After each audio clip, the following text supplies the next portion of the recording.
Good morning all together. Dear Irina, thank you very much for the nice introduction and the invitation and the wonderful present. So I think Tina and I, my wife name is Tina, she has been here several times also.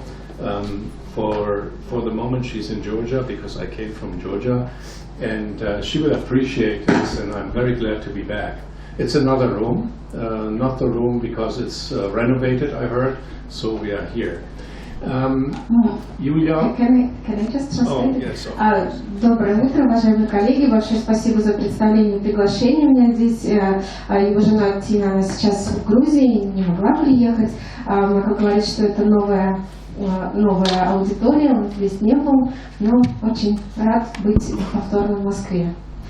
So, I'm originally from Bonn in Germany. Bonn has been known for two things. One, it was the former capital of the city until 1990, when then the decision of the parliament was made to go to Berlin. And the second is Ludwig van Beethoven is born in Bonn. Anyway, you see it on the right side. Майкл приехал в Бонн, родился там и живет, и Бонн город, который известен двумя вещами. Во-первых, то, что это была первая столица Германии до тех пор, пока правительство не решило перенести ее в Берлин, а во-вторых, это место, где родился Людвиг ван Бетховен. So, Julia was asking me whether I could talk about chronic, particularly chronic genetic diarrhea. And I give you a short introduction as to how diarrhea is defined. We define as acute diarrhea, a diarrhea of 5 up to 7 days. There is prolonged diarrhea between 18 and 13 days, and there's persistent and chronic diarrhea longer than 2 weeks. So these are the definitions. So I'm not going to talk about acute diarrhea, I'm not talking about prolonged diarrhea, I'm going to talk about chronic diarrhea today. Лекция будет посвящена редким вариантам диареи у детей и маленькое представление в отношении классификации диареи. Мы понимаем, что есть острая, которая длится в течение 5-7 дней, затяжная 8-13 и персистирующая хроническая. В рамках данной презентации Майкл не будет говорить про острую или затяжную и сделает акцент именно на хронической диарее. So there is an international classification of chronic diarrhea. It's of course infectious diarrhea due to norovirus, bacteria, all the difference you know, and parasites, which are listed here. There is congenital diarrhea, there's osmotic or secretory, we will come to that in a minute, and there are diarrheas with structural defects of the intestine, the immune dysregulations, and the enteroendocrine dysregulations. But we will come systematically through all this, so you will see the approach as to what can I do if a child with chronic congenital diarrhea is present. Есть некая международная классификация диареи, и в структуре выделяют инфекционную, вирусную, бактериальную, паразитарную, врожденную, по патогенезу астматическую, секреторную. Это могут быть структурные дефекты энтероцитов, это могут быть иммунные дефициты, нарушения функции эндокринных клеток. И в рамках презентации профессор пройдет по определенным этапам дифференциальной диагностики, то есть что вы должны делать, если вы видите ребенка с врожденной диареей у себя. And then apart from congenital diarrheas, there are then genetic diarrheas which can occur a little later, like celiac disease, cystic fibrosis, Schwachmann syndrome, and all the others. And there are intestinal allergies with vomiting and diarrhea. And there's chronic bloody diarrhea, which is typical then for IBD, like Crohn's and colitis, and indeterminate colitis, polyposis, and infections, sometimes tuberculosis, which can be very similar to IBD. Ну и помимо врожденных вариантов диареи есть еще и генетически детерминированные хронические диареи, которые начинаются чуть позже. И в этой связи можно поговорить о целиакии, муковисцидозе, синдроме Швахмана. Безусловно, есть гастроинтестинальные проявления аллергии, хронические диареи кровянистые, куда попадают группы воспалительных заболеваний кишечника, болезнь Крона, язвенный колит, дифференцированный колит, полипоз и некоторые инфекционные заболевания, как туберкулез, которые очень во многом могут напоминать воспалительные заболевания кишечника. So, if you are confronted with a child with chronic diarrhea and malnutrition, the big question is, what is behind it? And then you have to think about, is it early onset after birth or is it late onset? So that's one of the divisions and decisions you have to make. If a child is already 8 months old, it's late onset. If the child is only 1 week old, early onset. And the differential diagnosis is quite different. Когда вы видите пациента с хронической диареей, безусловно, вы должны понимать, что за ней стоит.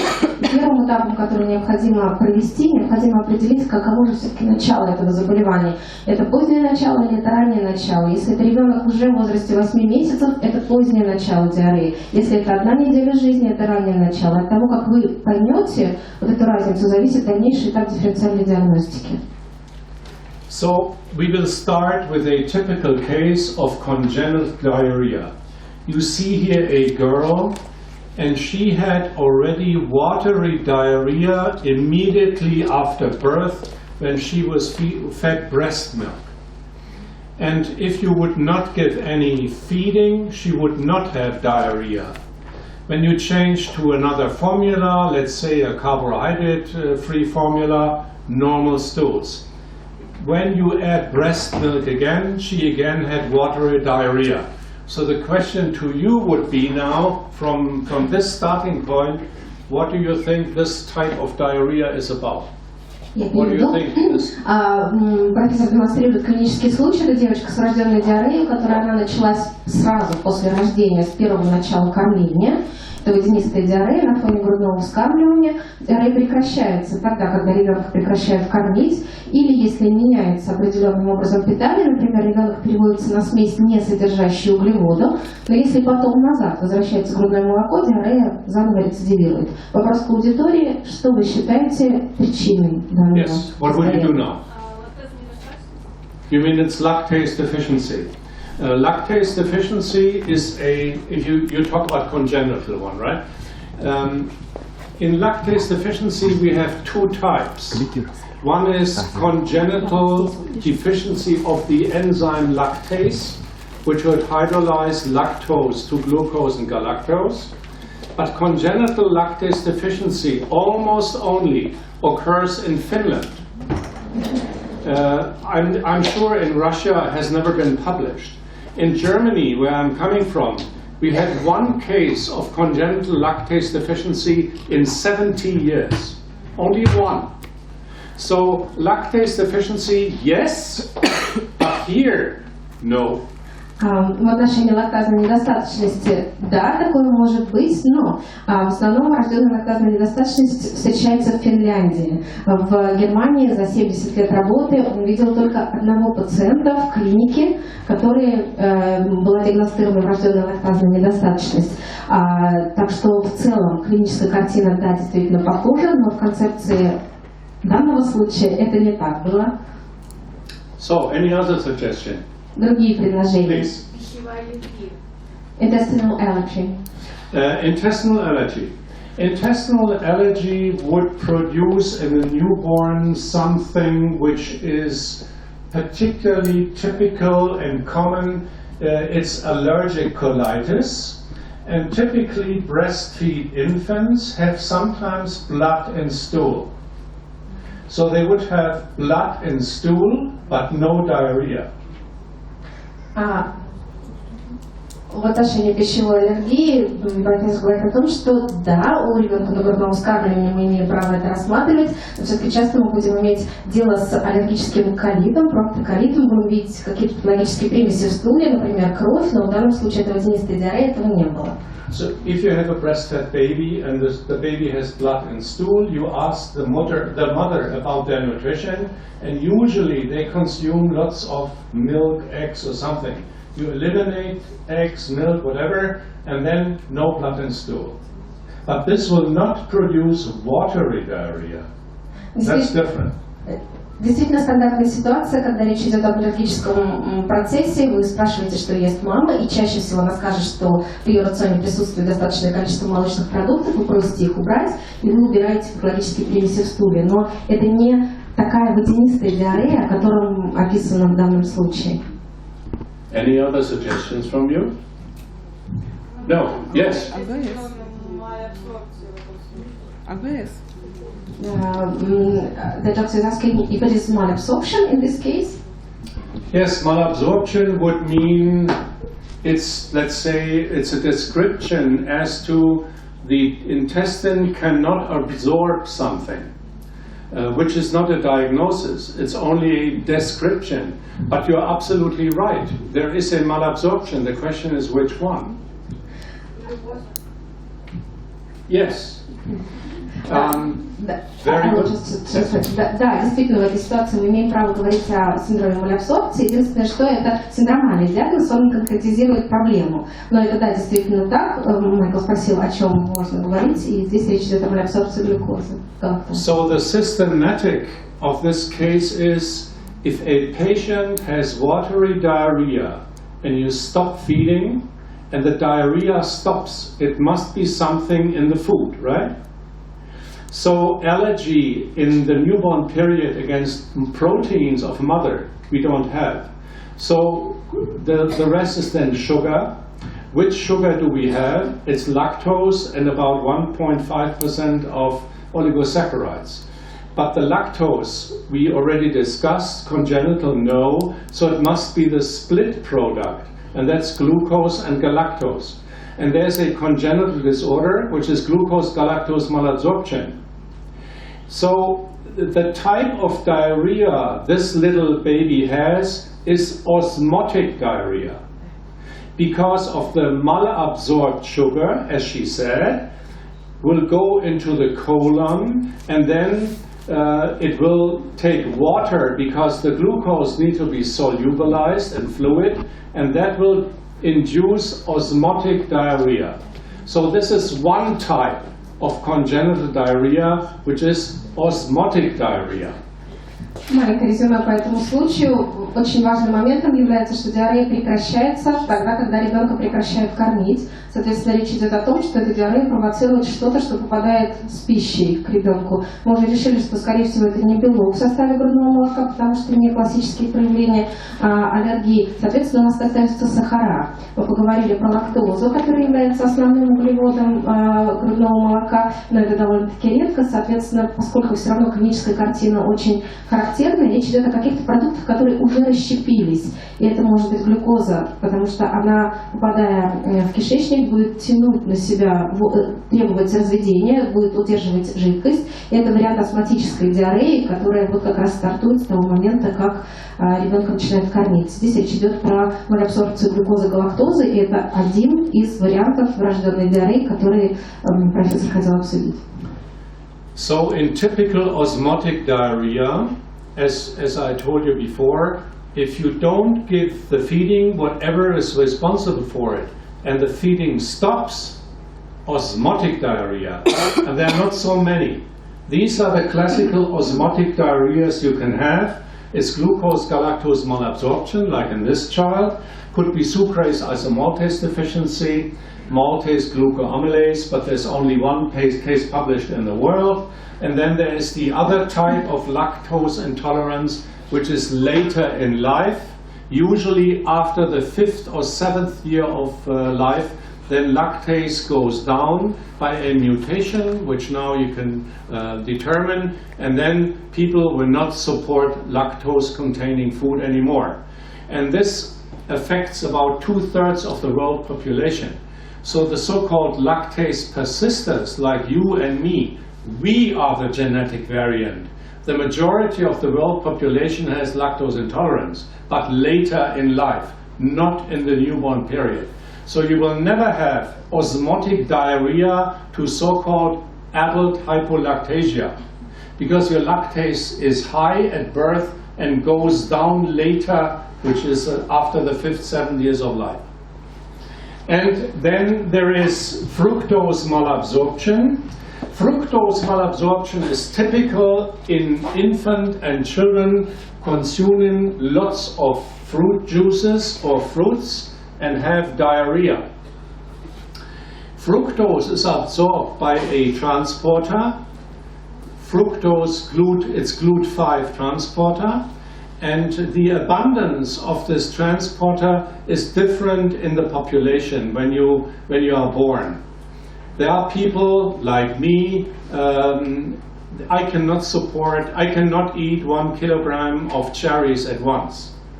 I will get severe diarrhea. Why? I don't have enough glucose transporters. And it affects about 5%, but as the intestine is growing in length, the total number of fructose transporters, although they are little when you start living, they will increase. So fructose malabsorption gets better with age. And this is very important to tell the parents, because they are afraid that the children cannot drink juices and eat fruits all their lives. They can, but they need to be a little older. В отношении, опять же, этой группы заболеваний, то есть еще раз, если вы видите астматический вариант диареи, она прекращается с того момента, как вы прекращаете кормить ребенка, и в этой группе не так много заболеваний. Это та, которую мы обсудили, малябсорбция глюкозы, галактозы, это может быть дефицит сахаразы изомальтазы, дефицит мальтазы, глюкоамилазы, но это только один случай, который опубликован в мировой литературе, и это могут быть варианты астматических диарей, которые не начинаются чаще с рождения, а стартуют чуть-чуть в более позднем возрасте. Например, лактаза недостаточность взрослого типа, она определена рядом генов, которые сейчас можно выявить. Гены приводят к тому, что активность фермента лактазы снижается с возрастом, но это чаще все-таки взрослые люди, поэтому при лактазной недостаточности взрослого типа, даже если вы видите характерные мутации, ребенок никогда не будет стартовать с астматической диареей с рождения. Есть еще малябсорбция фруктозы, обусловлена она мутацией в гене GLUT5. Это ген, который определяет экспрессию транспортеров фруктозы в кишечнике. При этом чаще этому состоянию подвержены именно дети. Вообще состояние варьируется в популяции. Кто-то может переносить килограмм фруктов, кто-то нет. Как профессор говорит, он, например, не может. Но чаще дети подвержены больше, потому что с возрастом, даже если есть мутация, количество транспортеров на протяжении кишечника все равно увеличивается с ростом кишки. Поэтому, если вы думаете об этом заболевании у ребенка и родители переживают, надо сказать, что через какое-то время он фрукты будет переносить гораздо лучше. С возрастом это заболевание нивелируется, даже если есть генетический дефект. So the principle is, if a child has no diarrhea when per-os feeding has been stopped, then is osmotic diarrhea, and then you work up all these differential diagnoses, and the easiest way to diagnose osmotic diarrhea is using the H2 breath test. Ну, еще раз, соответственно, если вы видите ребенка, у которого диарея заканчивается при прекращении кормления, астматическая диарея, вы должны провести дифференциальный диагноз между указанными здесь состояниями, и самым простым способом диагностики это водородный дыхательный тест. So in this child, the diagnosis was congenital osmotic diarrhea, and then by exploring which type of, because it started already after birth, it was very probable that this child had glucose galactose malabsorption. We did an H2 breath test, but the H2 breath test was negative, and you have to consider that not everyone produces hydrogen when given a sugar load. A certain percentage of children will never have hydrogen in breath tests. They are called non-producers. And this child was a non-producer. So we did a genetic investigation, and she had a mutation for the glucose galactose transporter. Первичный диагноз в отношении ребеночка, который обсуждался, звучал как врожденная астматическая диарея. Поскольку диарея стартовала сразу после рождения, наиболее вероятным был вариант малябсорбции глюкозы, галактозы. Безусловно, был сделан водородный дыхательный тест с глюкозой, но он был отрицательный. И это был вариант ложно-отрицательного теста, поскольку не все дети способны продуцировать водород при нагрузке предполагаемым углеводом. Этот ребенок был как раз не продуцентом. Но тем не менее, поскольку сохранялось предположение, было выполнено генетическое исследование и была выбрана мутация в СГЛТ1, что подтвердило диагноз. So she was put on a carbohydrate-free formula to which you add fructose to it in increasing amount, maximally 5%. So from a nutritional point of view, it's rather easy to do. But when the children get older, it's very difficult because so many products contain glucose and starch. So the question is how to feed them. And basically, these patients, lifelong, they will be meat eaters. Meat? Meat. Beef, pork, and yeah.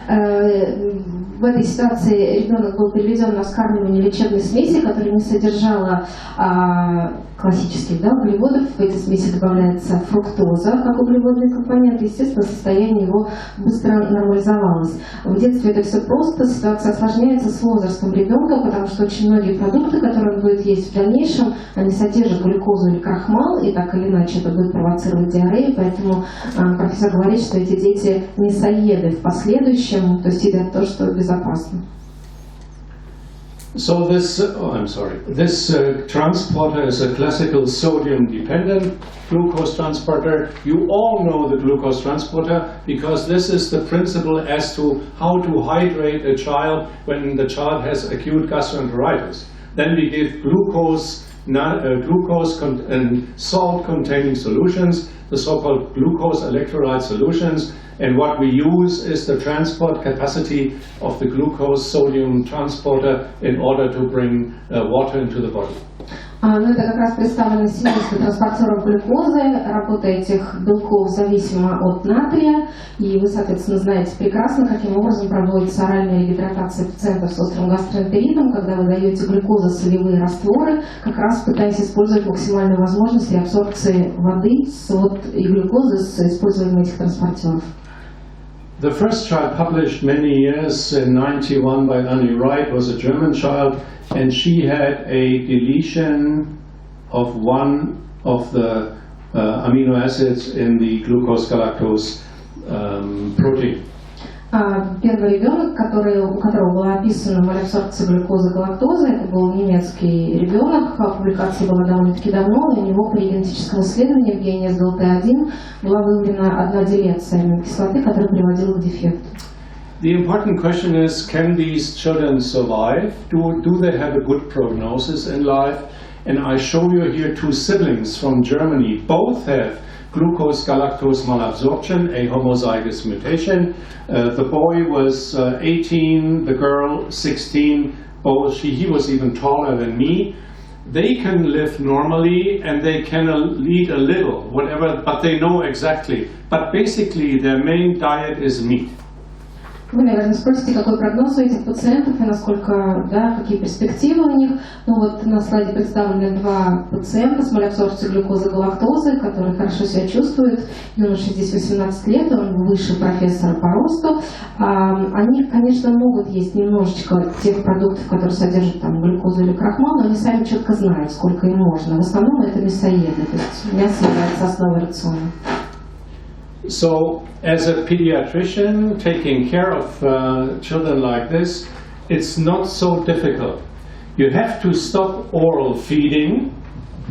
If diarrhea disappears, you do your H2 breast test with your suspected sugar, lactose, sucrose, glucose, whatever, and then you eliminate the carbohydrate from the food.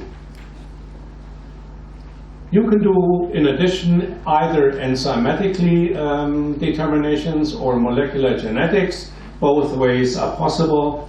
The problem arises if the diarrhea persists. If you stop oral feeding and there is still diarrhea, then it cannot be osmotic diarrhea anymore. Then you go to the next step of investigations of diarrhea. Чтобы вести таких пациентов, как педиатрам, гастроэнтерологам, на самом деле не так все сложно. Если вы видите, что диарея прекращается с прекращением кормления ребенка, целесообразное выполнение дыхательного теста, водородного дыхательного теста с предполагаемым углеводом, это может быть лактоза, глюкоза, сахароза. Соответственно, если вы подтверждаете, вы исключаете тот углевод из питания, назначаете лечебную диету. Дополнительно, если возможно, можно определить активность ферментов в биоптатах, провести молекулярно-генетическое исследование. Вопрос скорее тогда, когда ваша диетотерапия не успешная. Вы прекращаете кормить ребенка или переводите его на продукт, а диарея остается и сохраняется, и вот тогда есть основания подумать о других вариантах заболевания.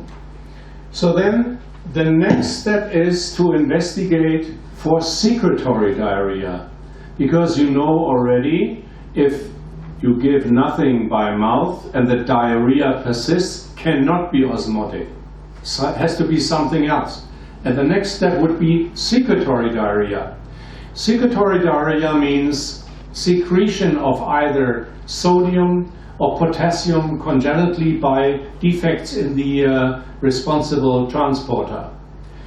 Then either sodium is very low in serum, high in the stool, or chloride is very low in the serum and very high in the stool. And if you have hyponatremia or hypochloridemia, then you have to investigate the stool. And is it possible? Yes, you can do that here. Yes, yeah.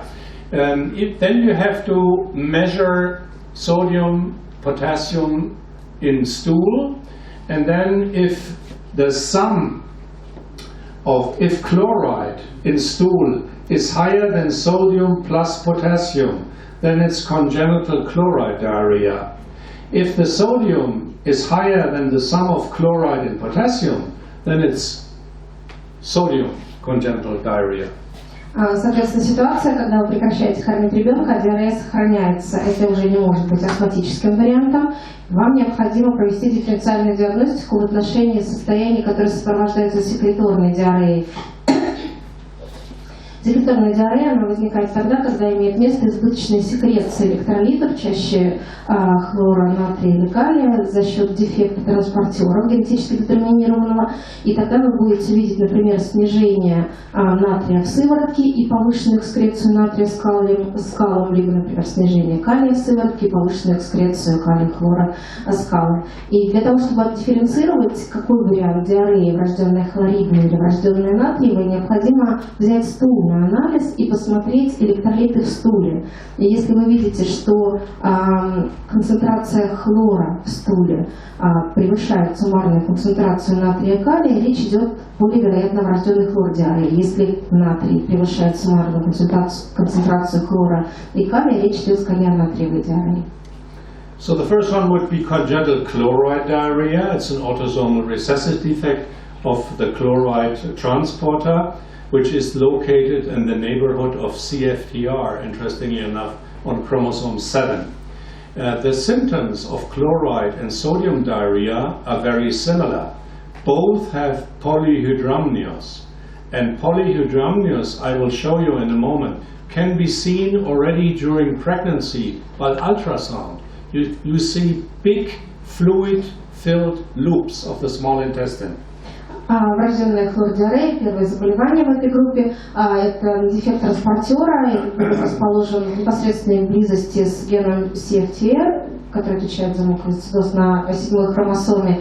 И симптомы и врожденной хлоридной, и врожденной натриевой диареи очень похожи. Во-первых, это полигидрамнион, и его можно зафиксировать у плода уже внутриутробно. На основании ультразвукового исследования врач будет видеть внутриутробно растянутые петли кишечника плода, и профессор покажет это на слайде.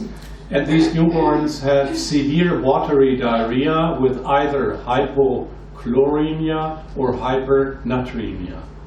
И, соответственно, с рождения у ребенка будет очень упорная, тяжелая диарея, сопровождающаяся электролитными нарушениями, либо гипохлоремией, либо гипонатриемией. And the treatment is high substitution of sodium and potassium, usually in grams, lifelong. And doing this, the prognosis in these children is rather well. В основе терапии лежит пожизненная длительная терапия растворами электролитами. Это очень высокие дозы, которые ребенок получает на протяжении всей жизни. Here you see a picture of a intrauterine sonography during pregnancy, and you can appreciate that you see already fluid-filled loops in the intestine. На слайде представлены данные ультразвукового исследования. Это исследование внутриутробного кишечника плода, то есть маму, где вы видите растянутые, заполненные жидкостным содержимым петли кишечника плода. The watery stool is so thin that it's mistaken sometimes by the nurses. They think it's urine, but it is stool. И стул у ребенка настолько водянистый, настолько жидкий, что ухаживающий персонал, медсестры часто его путают с мочой. Я не понимаю. So in congenital sodium diarrhea, it's also an autosomal recessive defect of the sodium hydrogen transporter, and the responsible gene is SPINT2. The same symptoms during pregnancy, diarrhea after birth with watery with hyponatremia. Второй вариант это диарея, это врожденная натриевая диарея, это тоже аутосомный рецессивный дефект транспортера, ген, который отвечает за этот дефект SPIN2. Те же самые симптомы, полигидравнион и очень рано наступающая упорная диарея. The only differential diagnosis in this situation is congenital adrenogenital syndrome with salt loss. They can have the same symptoms like sodium diarrhea. И это ситуация, которая очень часто требует проведения дифференциальной диагностики с адреногенитальным синдромом, с вытеряющей формой, потому что референтные нарушения очень похожи.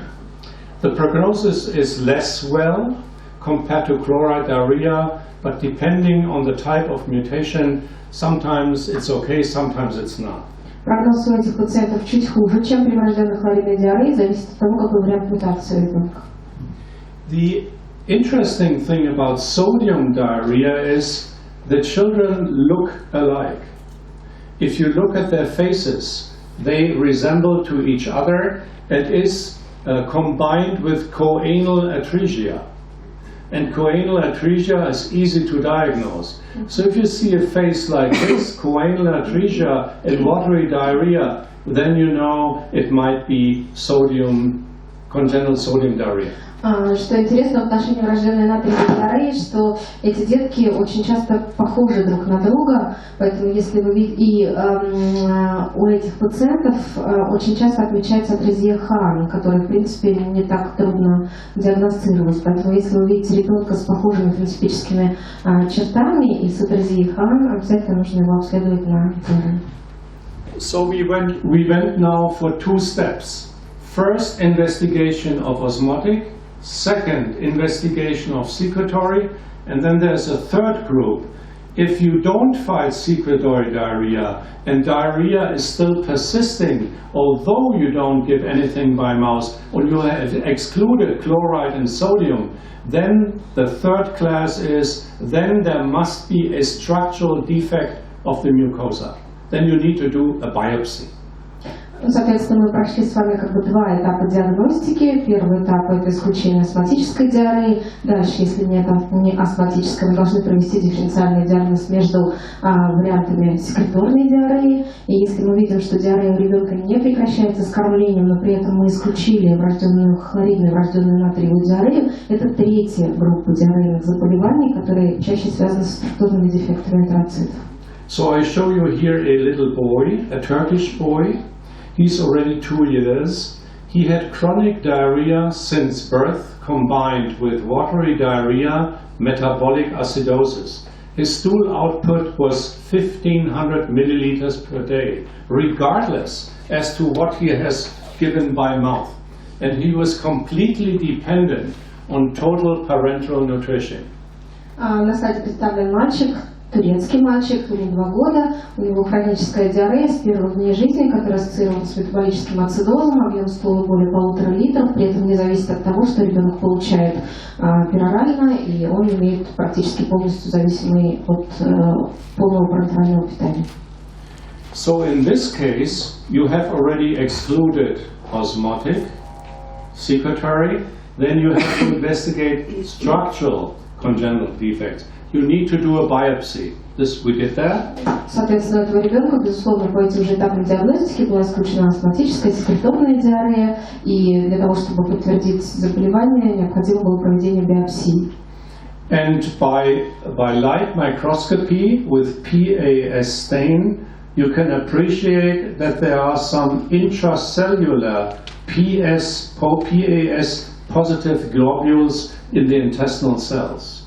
Даже при световой микроскопии, но здесь речь идет о иммуногистохимическом исследовании с ПАС-окрашиванием, можно выявить в структуре слизистой специфические ПАС-позитивные глобулы, которые характерны для этого заболевания. And by electron microscopy, and in this case it's necessary to do an EM, then you find some typical membranous components in the cell and no brush border membrane, as you see on the left side of the picture.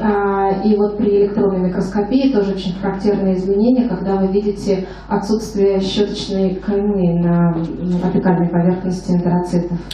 And microvillus inclusion disease, that's the name of the disease, is a mutation of some of the proteins in the skeletons of these cells. You can determine the genetic mutation here too.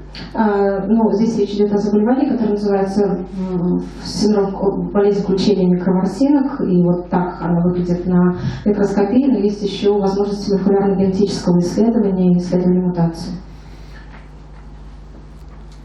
So again, here a typical, I show you here a Georgian child I have seen 6 years ago.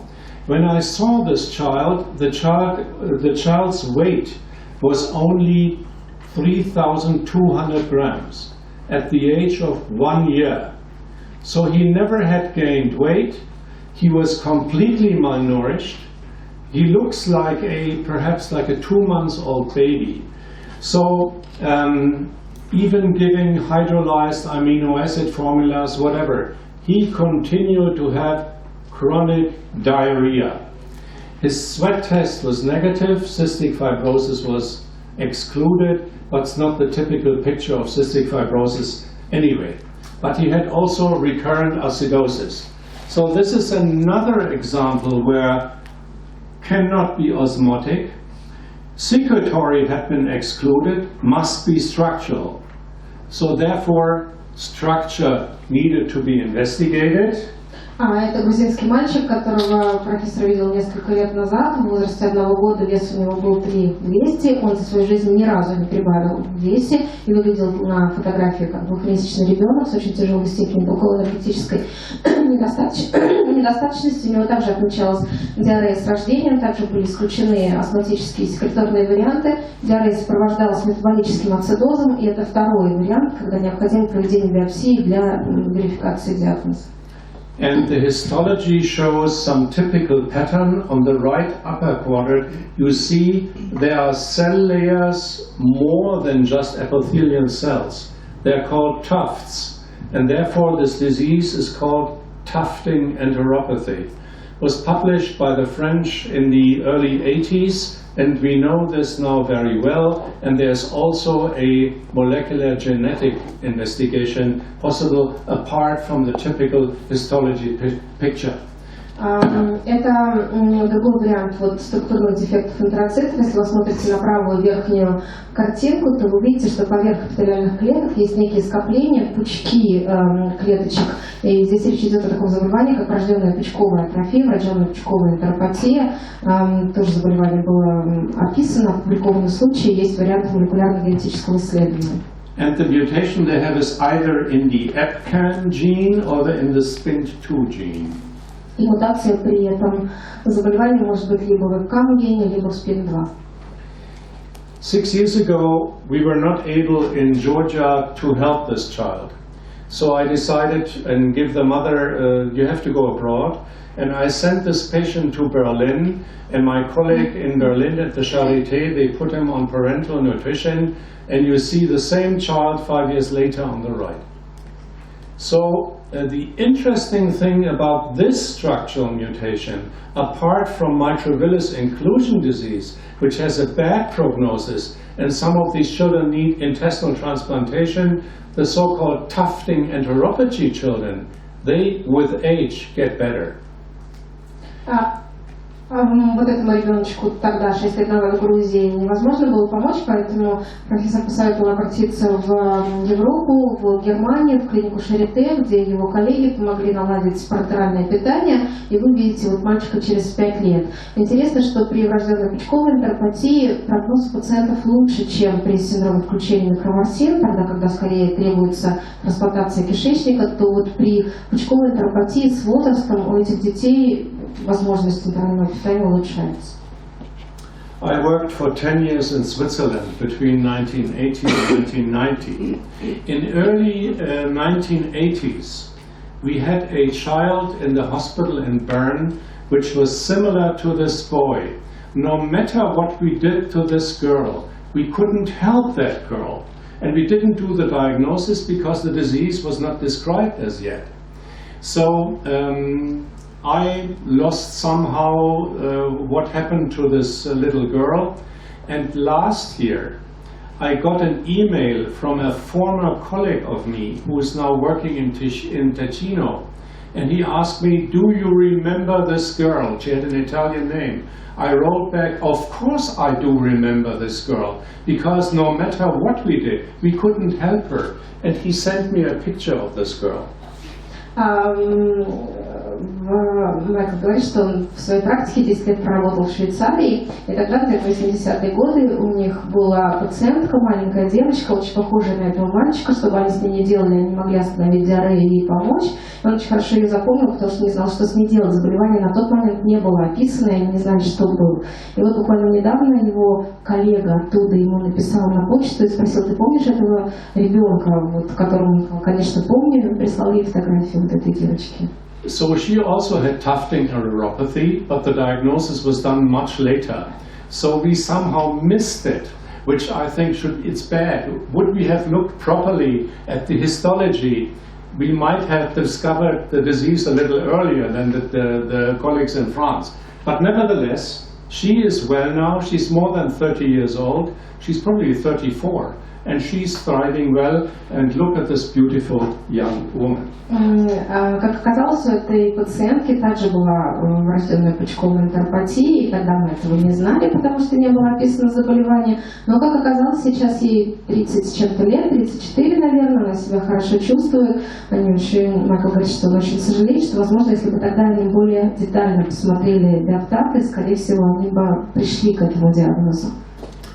And then there are diseases in which diarrhea is not the only symptoms. They have additional symptoms. They have immune dysregulation, polyendocrinopathy, enteropathy, and this disease is X-linked, so it usually affects only boys.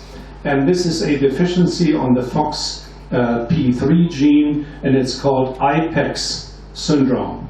And it's composed of diarrhea, diabetes, eczema, endocrinopathies, for instance, thyroiditis, renal involvement with glomerulonephritis, and then taking all this together, then you are ending up with this disease, which is called IPEX syndrome. Very rare, but it exists. I think you had one, right? I have 5. You had 5. Yes. So Julia knows everything about IPEX. Здесь речь идет о тех диарейных заболеваниях, которые имеют еще какие-то проявления, кроме хронической диареи, как пример это IPEX-синдром, аббревиатура расшифровывается как иммунная дисрегуляция, полиэндокринопатия, энтеропатия, болеют только мальчики, это их сцепленный вариант, и в этой ситуации довольно-таки упорная диарея часто сопровождается с сахарным диабетом, экземой, какими бы то ни было эндокринопатиями, например, тиреоидитом, поражением почек, ген, который мутирован в этой ситуации, это FOXP3. Treatment is very difficult, and they really don't respond to any immune regulatory treatment. Лечение очень тяжелое, и эти пациенты практически не отвечают ни на какие иммуносупрессанты. Another possibility with the neuroendocrine disorders is a disease by which these children don't have endocrine cells in their intestine. It's called congenital malabsorptive diarrhea with neurogenin 3 deficiency. И еще одна группа заболеваний, при которых имеет место дефицит или снижение количества нейроэндокринных клеток, и также будет диарея. И вот это один вариант, когда имеет место врожденная диарея на фоне мутации нейрогенина 3. So you can stain in the intestinal cell biopsy, like in the upper middle panel, neuroendocrine cells, but if you look then in the patients which is shown in the lower panel, there are no endocrine cells. So it's a disease which you can diagnose by taking the biopsy and ask the pathologist to stain for endocrine cells. Диагностика этого заболевания заключается в immunohistochemistry, Майк? Immunohistochemistry? Yeah. Да, Immunohistochemistry. Диагностика этого заболевания заключается в проведении иммуногистохимического исследования в биоптатах, и вот средняя верхняя фотография, при этом исследовании видны как раз эти темные нейроэндокринные клетки, а две фотографии ниже – это биоптаты пациентов, которым проведено такой же вариант окрашивания, но этих клеток нет в кишечнике. And then there's another syndrome which also has something peculiar you can see. And what you can see is the type of hair. If you have a child with this kind of hair, and at the same time the child has severe chronic diarrhea and the liver is affected, then you have this trichohepatoenteric syndrome. It's a molecular disorder. You see the molecular defect down there, and they have completely villous atrophy in their intestines. Но еще один вариант того, когда диарея с чем-то еще сочетается, это вот дети, у которых есть какие-то особенности волосяного покрова, и у них будет, опять же, врожденная диарея, какая-то проблема со стороны печени. Здесь речь идет о трихогепатоэнтеральном синдроме, также описан молекулярный дефект, который может заключаться в мутации вот в указанных генах.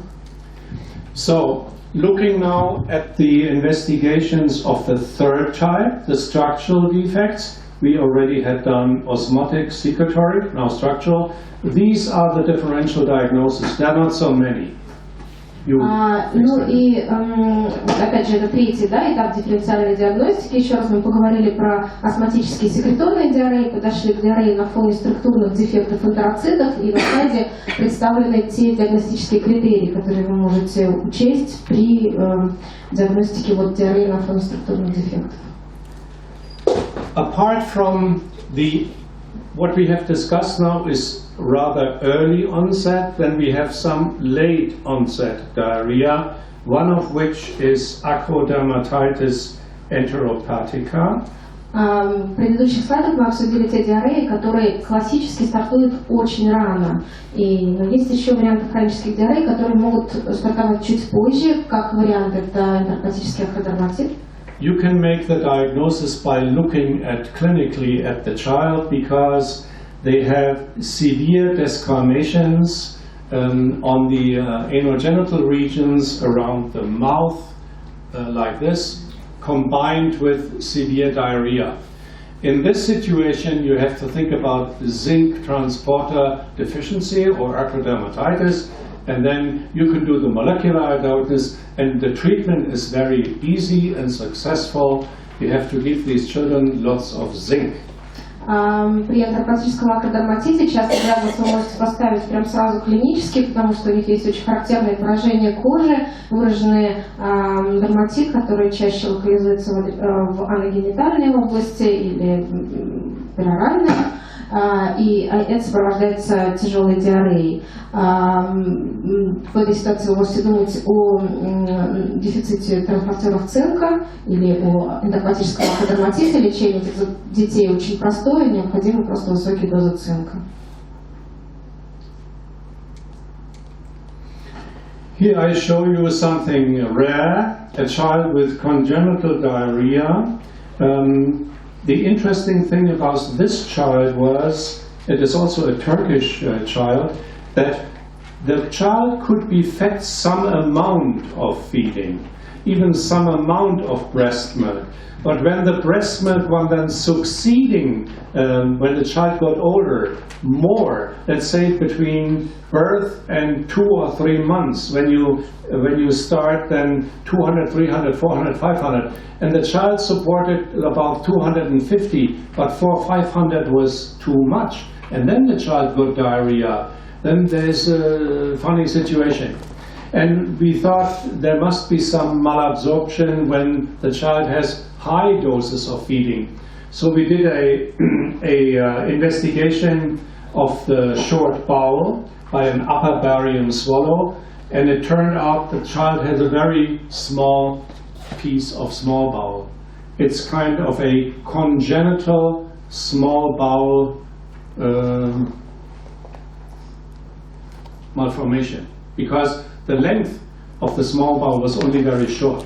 So the digestion was okay until the child had too much, and then profuse diarrhea. На слайде представлена рентгенограмма ребенка, это турецкий мальчик.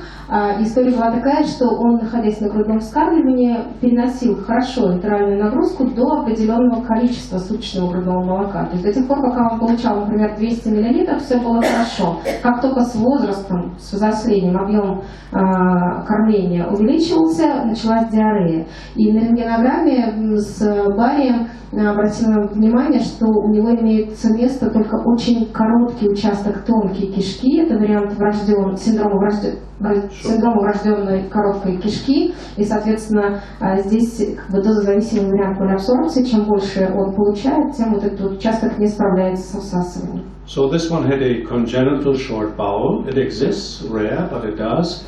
The most common reason for short bowel are the resection of short bowels the surgeons have to do after a volvulus.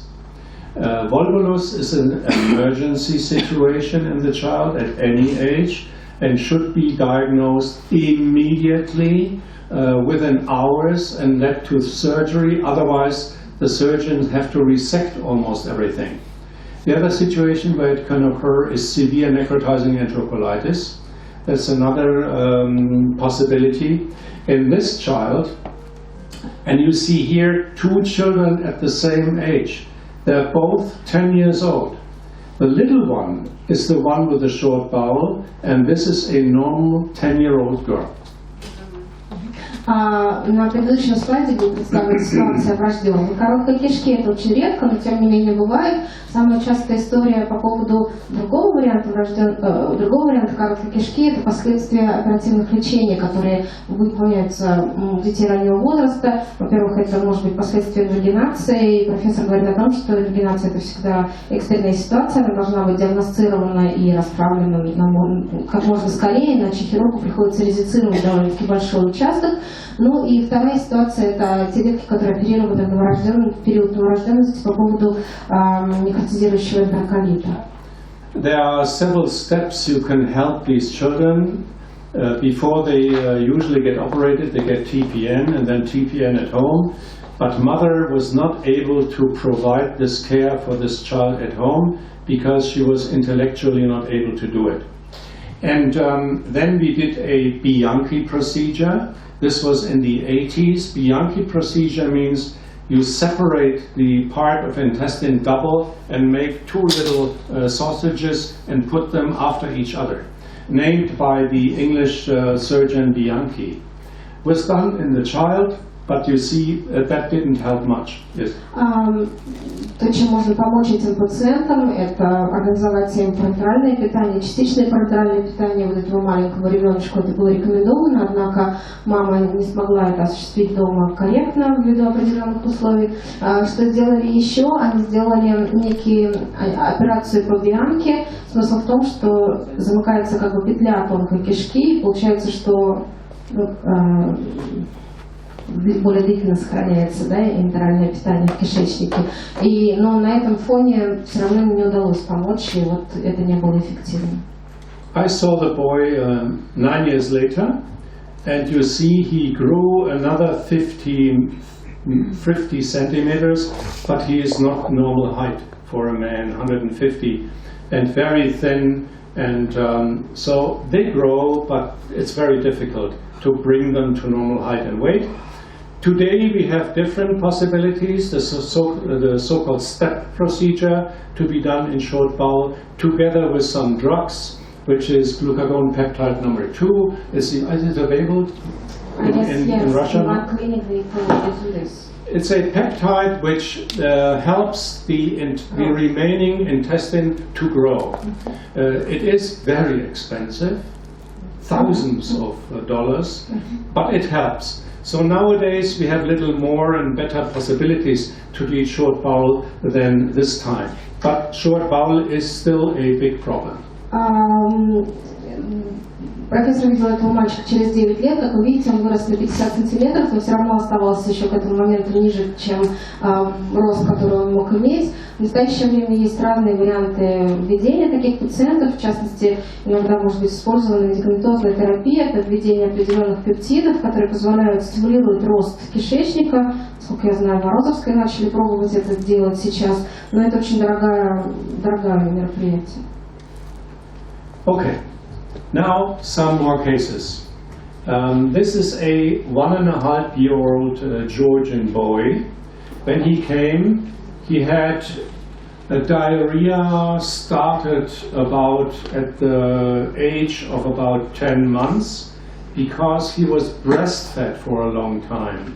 Then when he had additional complementary feeding, the diarrhea started, and then he was seen like this. He had a very big belly, not only big belly, but also some swelling of his legs and the scrotum. So he had severe edema in his scrotum, and by ultrasound and clinically ascites. So the question to you is, what do you think this boy has? Это грузинский мальчик, у которого диарея началась приблизительно в возрасте 10 месяцев. Началась она после того, как закончилось преимущественно грудное вскармливание. Ребенок был очень долго на грудном молоке и начато введение продуктов прикорма. И к тому моменту, как профессор его увидел, обратите внимание, что очень большой живот, и при этом вы, наверное, видите отечный синдром и в области голени, и в паховой области, кроме того, были явления асцита. Вопрос к аудитории, что вы думаете здесь у ребенка? So now the question to you, what do you think? What does this boy have? It is late onset, right? It started much later after birth, which does not exclude genetic disease. But he has obviously some problem with his protein. Otherwise, you would not have edema, scrotal edema, and ascites. So what do you think, which disease leads to hypoproteinemia at this age? Безусловно, несмотря на то, что диарея у него стартовала поздно, это не исключает варианты генетических заболеваний, но то, что вы здесь видите, что здесь диарея сопровождается, очевидно, каким-то нарушением белкового обмена, потому что у него есть отеки. Соответственно, вопрос хронической диареи с гипопротеинемией, о чем вы будете думать? There are not so many possibilities to develop hypoproteinemia as an infant. Basically, there are only two. One is you don't absorb enough amino acids, so it's a digestive or absorptive disorder, malabsorption, or you lose the protein. There are conditions by which children can lose protein. They're called protein-losing enteropathy. So the question is, if you look at the first possibility, what are the diseases for either not take up protein by digestion or by intestinal problems? Which diseases would that be?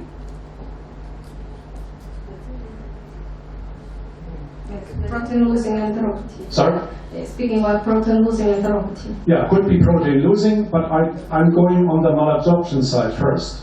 А если я переведу то, что сказал профессор. Он сказал, что при наличии нарушений белкового обмена, гипопротеинемии, соответственно, таких синдромов, такой клинической картины может быть только два обстоятельства. То есть либо ребенок не получает или не всасывает белок, и это варианты синдрома малябсорбции, который сопровождается гипопротеинемией, либо он теряет. И тогда у нас будет речь идти о эксудативной энтеропатии. Соответственно, если мы говорим о синдроме малябсорбции, который может сопровождаться низким белком, как вы считаете, о каком заболевании здесь может идти речь? Celiac disease. Yes, this boy has celiac disease.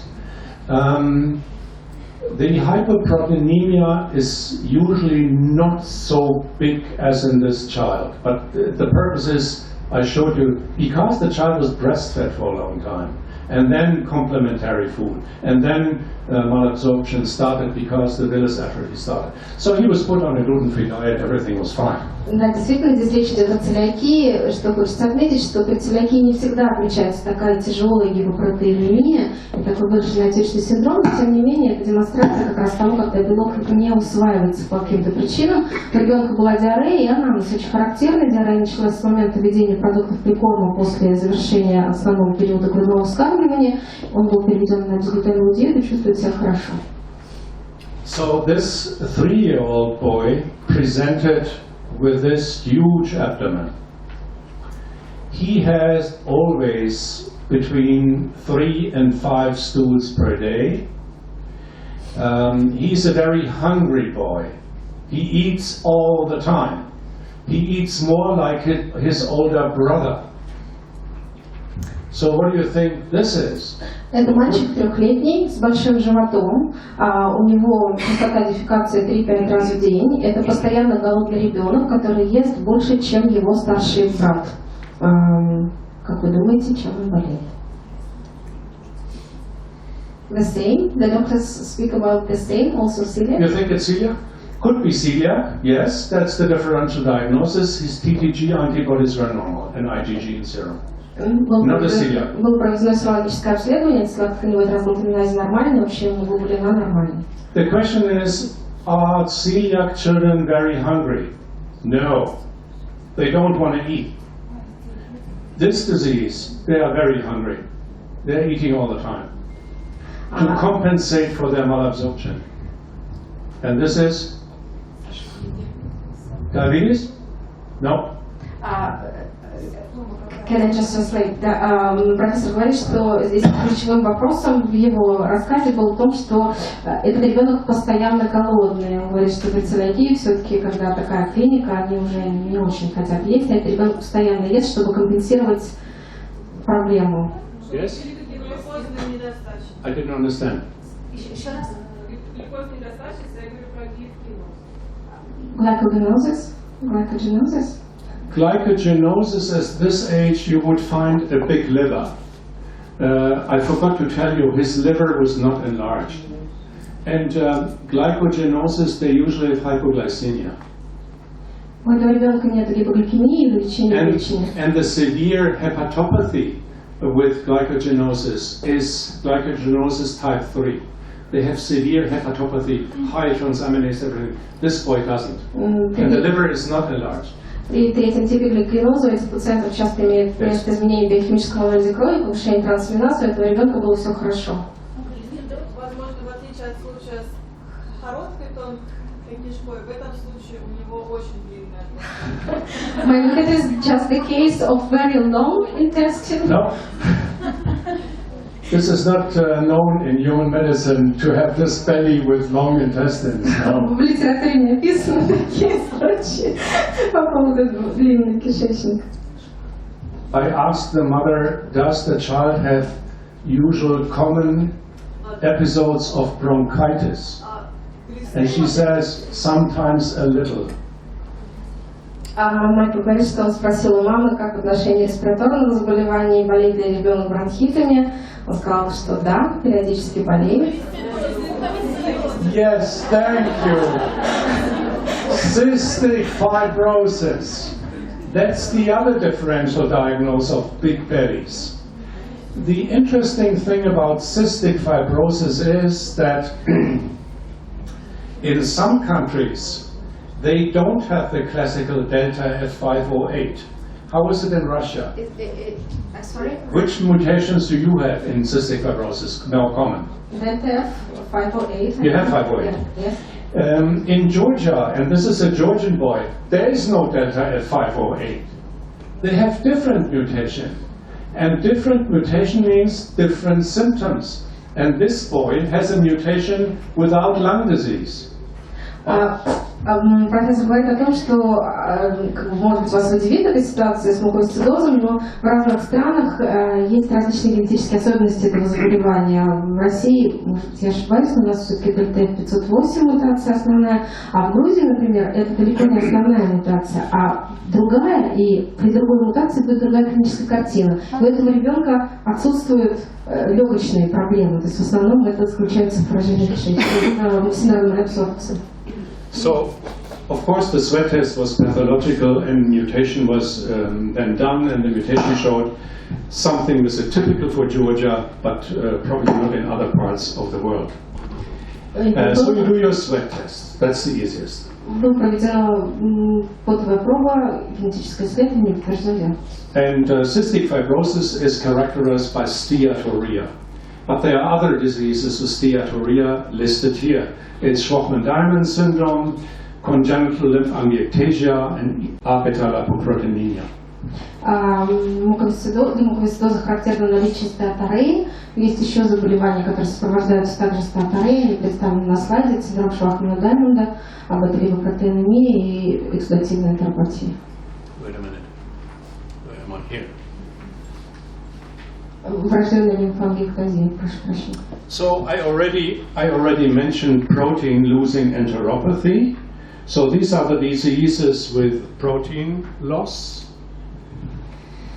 There's congenital lymphangiectasia. The diagnosis has been done by an intestinal biopsy, and the pathologist will tell you there's increased submucosal fluid, which is typical and pathognomonic for congenital lymphangiectasia. Lymphangiectasia can also occur in cardiology patients, particularly after Fontan operation, because the upper part going into the heart is stenotic, and then the pressure is going into the ductus lymphaticus, and then they will have protein-losing enteropathy. So when you see a cardiology patient with Fontan and the child has diarrhea, or the child has edema, don't think this is usually heart insufficiency. It could also be hypoproteinemia due to protein-losing enteropathy. Уже в предыдущих слайдах немножечко речь шла о состояниях, которые характеризуются потерей или снижением белка, сывороточного, это вот вариант эксудативной энтеропатии, при которой при гистологическом исследовании, если речь идет о врожденной лимфангиектазии, будут видны очень характерные изменения в ответах тонкой кишки в виде расширенных лимфатических капилляров. Данное состояние, помимо врожденной лимфангиектазии, характерно для пациентов кардиологических, в которых была проведена операция по Фонтейну. Связано это с тем, что в процессе операции повышается давление в грудном лимфатическом протоке, и, соответственно, может быть эксудация лимфы. Поэтому профессор говорит о том, что если вы видите пациента кардиологического, увидите у него отеки, это совершенно не говорит о том обязательно, что у него имеет место сердечная недостаточность, это может быть следствие гипопротеинемии. And there are also glycosylation disorders by which the side chain of many proteins in the intestine stops at a certain amount, and then the rest of the chain cannot be synthesized. The classical one is the mannose phosphate isomerase deficiency, and the children have chronic diarrhea, and interestingly enough, they have chronic bloody diarrhea, which then opens the door to another possibility, which will not open today. И еще одна группа заболеваний, которые могут проявляться, в том числе эксудативная энтеропатия, это дефекты гликозилирования, насколько я поняла, которые вот представлены на слайде. Для них также будет характерна диарея, низкий белок, потому что нарушен синтез. И обратите внимание, что для таких пациентов может появляться кровь в стуле, и это открывает следующий этап дифференциальной диагностики. And the diagnosis is done by the isoelectric focusing of transference, which is not so difficult to do. И диагностика основывается на проведении на оценке изоэлектрических фрагментов трансферина. There are rare cases of autoimmune enteropathy with gut antibodies, very rare, and there are not many people in the world who can do the gut antibodies. We usually have to send it either to Paris or to London. And then Fontan we have discussed, and another possibility is severe constrictive pericarditis. leads also to protein-losing enteropathy. Эксудативная энтеропатия может быть следствием аутоиммунной энтеропатии, довольно-таки трудно диагностировать это заболевание. Про последствия операции по Фатейну мы уже поговорили, и это может быть последствием констриктивного перикардита, тоже это может быть потеря белка. So, if I put now everything together, what we have discussed, then it's a typical algorithm as to how to investigate early onset or late onset congenital diarrhea. The first thing is stop feeding. If the stop of feeding leads to stop of diarrhea, then you go to the left side, osmotic diarrhea. Breast test, carbohydrate-free formula, molecular genetics or enzyme determination, or if it doesn't have amino acid. But then it's osmotic. Second, secretory. If it's secretory, electrolytes in stool, then you give therapy with electrolyte-enriched food, like in chloride diarrhea. You do your molecular genetics, and if the child has choanal atresia, then it's sodium diarrhea.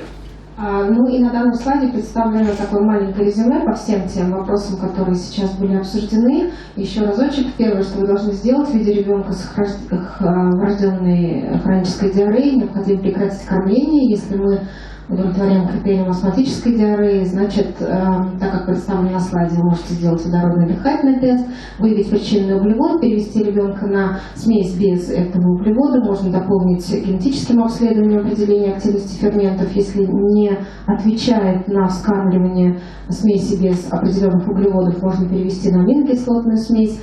Если это не астматическая диарея, диарея не прекращается после прекращения кормления, речь идет о секреторной, тогда вы исследуете электролиты в стуле, можете провести генетическое исследование и введете ребенка на заместительной терапии электролитами или введением продуктов, богатыми электролитами, как это при врожденной хлоридной диарее.